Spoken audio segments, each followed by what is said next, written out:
Mordecai Orion ran a company called Global Horizons Manpower. He's charged in a federal courthouse in Honolulu with conspiracy to commit forced labor. The indictment names roughly 400 victims, all Thai nationals.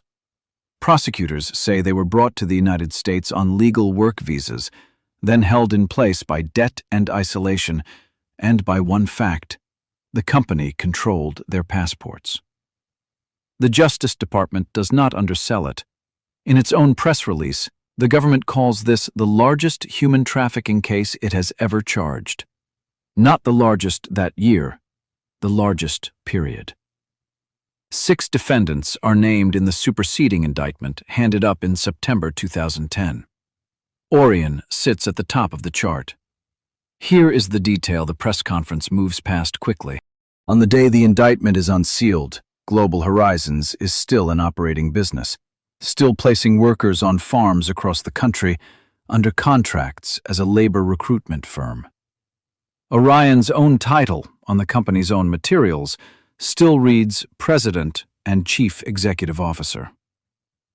By the end of this video, you'll understand how a company built entirely on legal paperwork, real visas, real contracts, real federal guest worker approvals, became the target of a forced labor prosecution. You'll see the mechanism the government says turned a job offer into a trap, and find out why, 2 years after the Justice Department called this the biggest case of its kind in American history, federal prosecutors walked into that same Honolulu courtroom and asked the judge to throw the whole thing out. That's not a rumor. It's in the docket. We'll get there. Start with the company, because the company is the whole story. Global Horizons Manpower Incorporated operates out of Century City in Los Angeles. Glass towers, corporate address, the kind of building where nothing looks like a crime scene. Its business is labor recruitment. Specifically, it specializes in a federal program most Americans have never heard of, the H-2A visa. That's the Temporary Agricultural Worker Visa, the legal pipeline that lets American farms bring in foreign labor when they can't find domestic workers to pick the crops. It is entirely lawful. Farms use it every year. Global Horizons builds an entire business on being the middleman. On paper, the arrangement is clean. A farm in Hawaii needs pickers. Global Horizons finds them abroad, handles the visa filings, arranges the travel, and delivers a workforce. The farm pays the company pays the workers. Everyone follows the rules. The problem, prosecutors say, is on the other end of the pipeline, in Thailand, in the villages where the recruiting actually happens. That's where the paperwork stops matching the reality. According to the indictment, Global Horizons and its recruiters go into rural Thailand and offer men something that sounds like salvation. Steady agricultural work in the United States, good wages by Thai standards, legal visas, a way to lift an entire family out of debt in a single contract. For a farmer earning a few dollars a day, it is the offer of a lifetime. But the offer comes with a price, and the price is the mechanism. To get the job, prosecutors say, each worker has to pay a recruitment fee up front, not a small one. The fees described in court filings run from around $9,500 to as much as $21,000 per person. Think about what that number means in a Thai farming village. It is not money anyone has sitting in a bank, so the workers do the only thing they can. They borrow it, mortgage family land, take out loans against the family home. They put up everything their families own as collateral against a job in a country they have never seen. Before a single one of them lands on American soil, they are already deep in debt. And the debt is secured by the one thing they cannot afford to lose. That is the trap.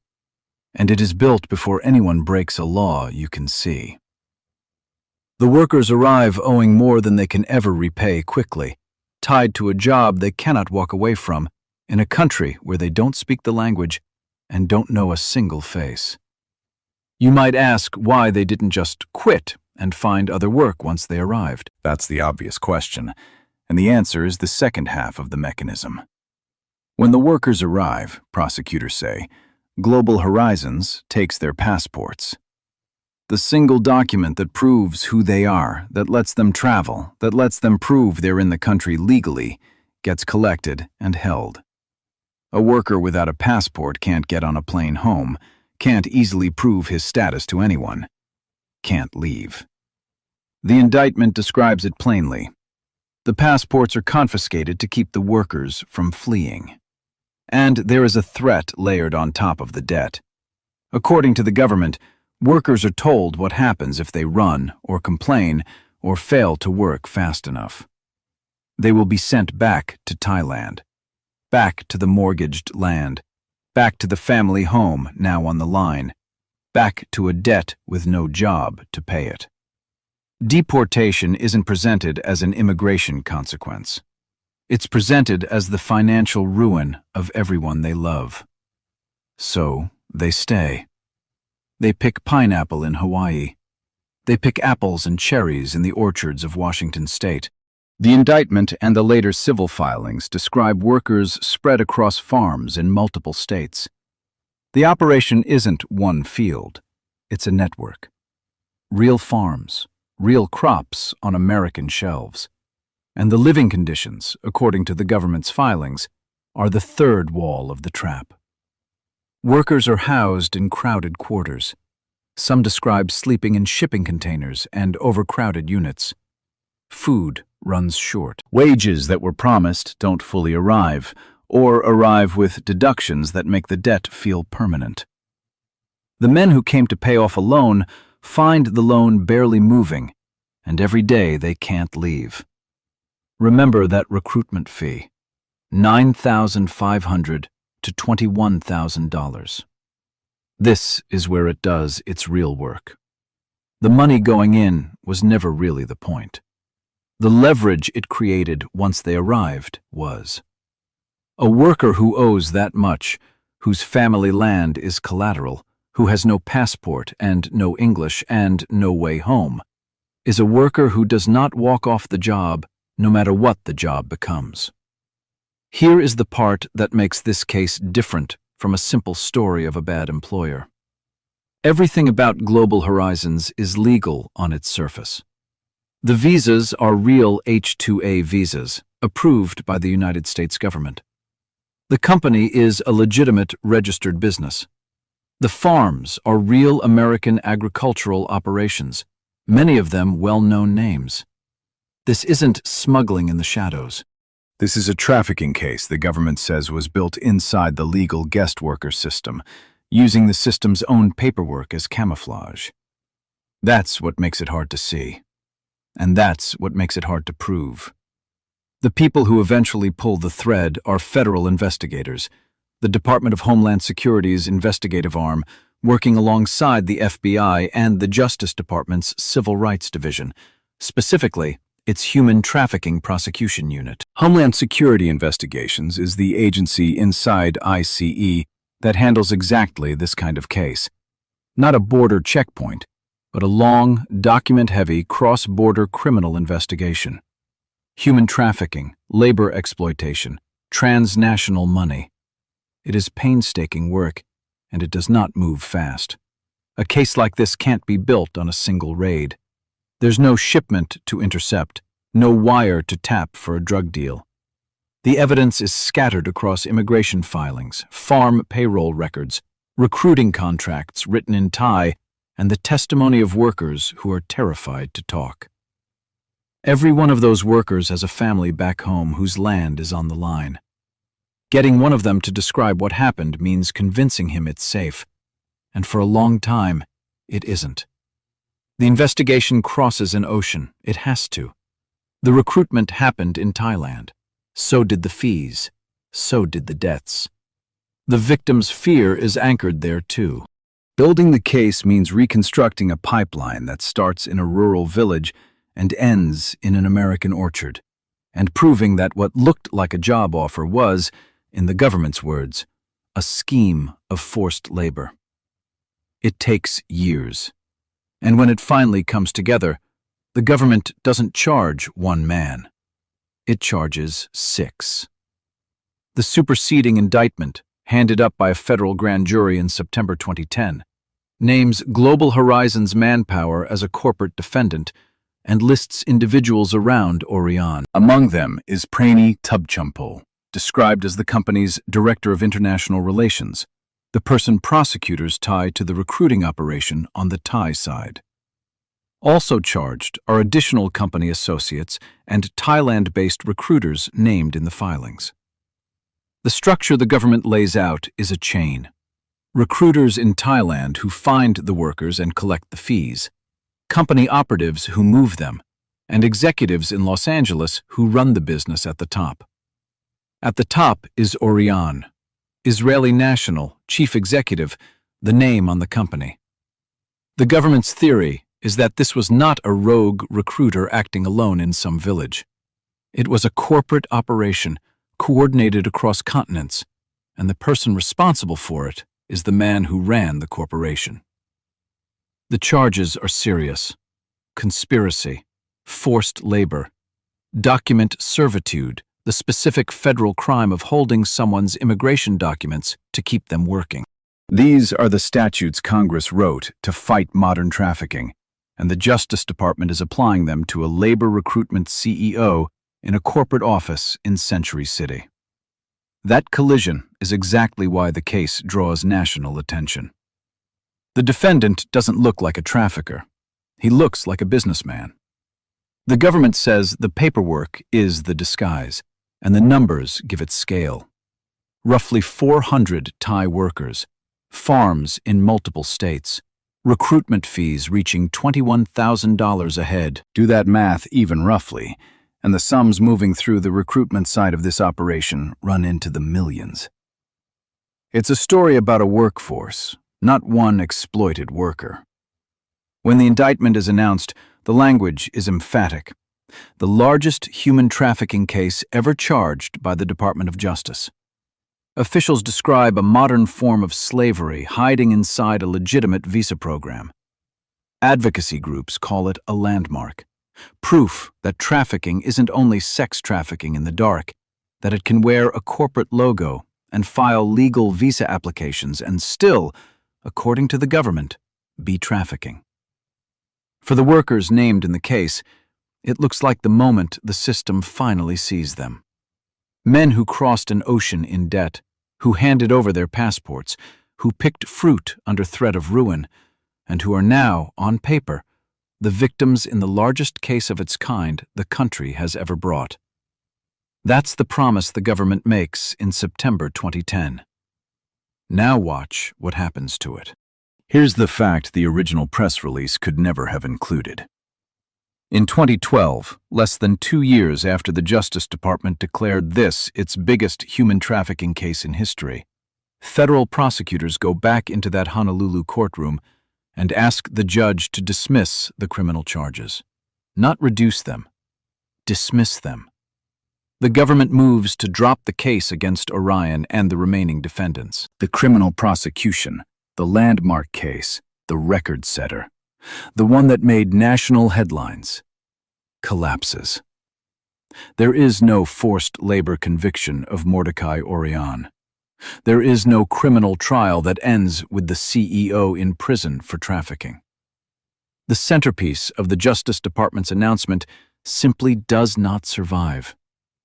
The charges that carried the words "largest in history" are withdrawn by the same office that filed them. Why? The government's public explanations point to the difficulty of the case, the challenges of proving a forced labor conspiracy that stretched across an ocean, built on the testimony of scattered, frightened witnesses over years of events in a foreign country. Court filings and reporting around the dismissal describe problems with the evidence and the prosecution's ability to prove the criminal charges beyond a reasonable doubt. In plain terms, the crime the government described and the crime the government could prove in a criminal court to a criminal standard turned out not to be the same thing. Here's the one place in this story where the narrator will step out from behind the facts and say something directly. A case can be true and still be lost. The dismissal of the criminal charges is not the same as a finding that nothing happened. It is a finding that the highest bar in American law, proof beyond a reasonable doubt, in a courtroom, against a defendant with lawyers, is a very hard bar to clear when your witnesses are 400 traumatized farm workers scattered across the world, and your paper trail was designed to look legal. The government swung at the biggest trafficking case it had ever charged, and in the criminal arena, it missed. If that were the end, this would be a story about a case that got away. It isn't the end. There was a second front the whole time, and it's the front almost nobody was watching. While the Justice Department pursued the criminal case, another federal agency was building a parallel civil one. The Equal Employment Opportunity Commission, the EEOC. The agency most Americans associate with workplace discrimination complaints, the office you file with when you're passed over for a promotion.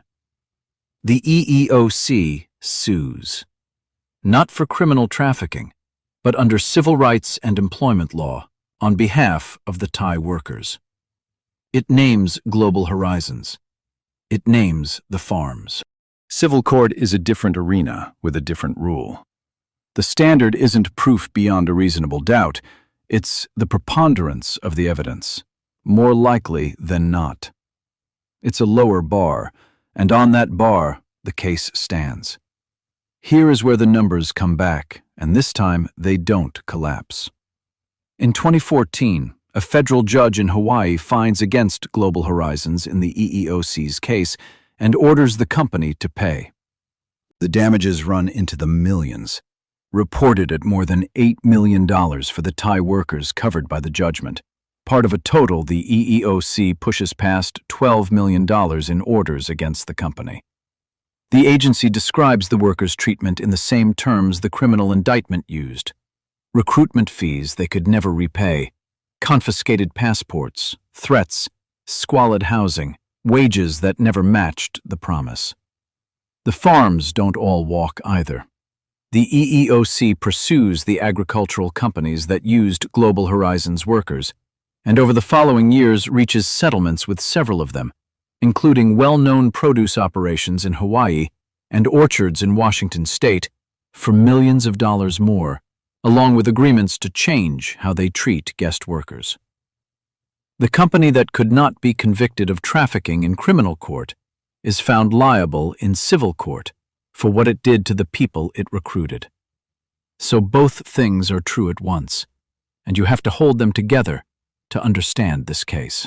The criminal prosecution, the historic one, the one with the words "largest ever," failed.